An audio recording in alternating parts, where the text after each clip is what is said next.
Hi, Sam. Hi, Rose. Today we're going to talk about family meetings. Yeah, good old family meetings. Family meetings. I think that keeping in touch with family and keeping them involved is crucial when you work in residential aged care and looking after people with life-limiting illnesses. Remember that family are still the carers, even Mm. though you're the one doing most of the hands-on care. You always have to try and imagine how you would feel if it was your parent or partner living in an institution Yeah, and how you would want to be involved. yeah, and also the fact that these days, a lot of people are in their 50s or 60s before they've even come up close and personal with death or anyone dying or seriously ill. Mm. And so a lot of the time, this is the first time they've been presented with any of this, and they're often all at sea. They don't know what's going on. And the thing is, for us, we see this all the time. We're all over it. We see someone deteriorating. We know what's going to happen. We can, oh, yeah. But for them, this is all new to them. And I think it's up to us. We are standing in this spot. There's nothing worse than someone who won't um, sort of do their job in the job in the spot that they're occupying. And so it's really important that we take the responsibility for bringing the family up to speed and giving them the information that they need because they're looking to us. If you're not, if we're not telling them, then possibly no one else is either.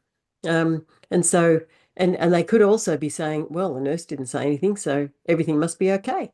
So Yeah. this is the importance of family meetings is to keep the family involved and um, up to speed with the stuff that we already know. We can see that it's all going on, but they rely on us for all this information, don't they? Absolutely. Yeah, I think sometimes we don't realize that families are waiting for us to be the ones to tell them that now's the time to have the conversation. And scheduling regular family meetings, although they may seem really tedious and time consuming, are Mm. really vital in keeping families informed. And it also gives the opportunity to prepare them and educate them ahead of time um, for what might be coming up. And Yeah, sometimes it takes more than one instance of information sharing for it to get across as well. yeah. And then, like if you schedule regular family meetings, then you're saving a lot of pain and heartache down the track and a lot of management that might take you actually more than the time it took you to organize these family meetings way back because Yeah, they may be distressed. You might have to sort of spend extra time managing them yeah, um, down at the pointy end. Yeah. yeah.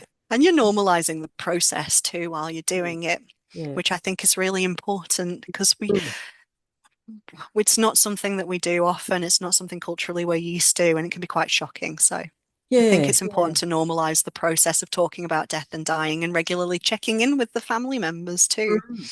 And look, There's also to pause. sorry, I was going to say the other thing that to remember is that, and I certainly remember this when I was a new mother, when when you're in a space that you're unfamiliar with and it's very intense and highly emotional, you may not be operating the way you normally would, and so you've met this family member or this group of people who have always come across as so capable, or they know what they're doing, and they seem to sort of be intelligent, well-educated people.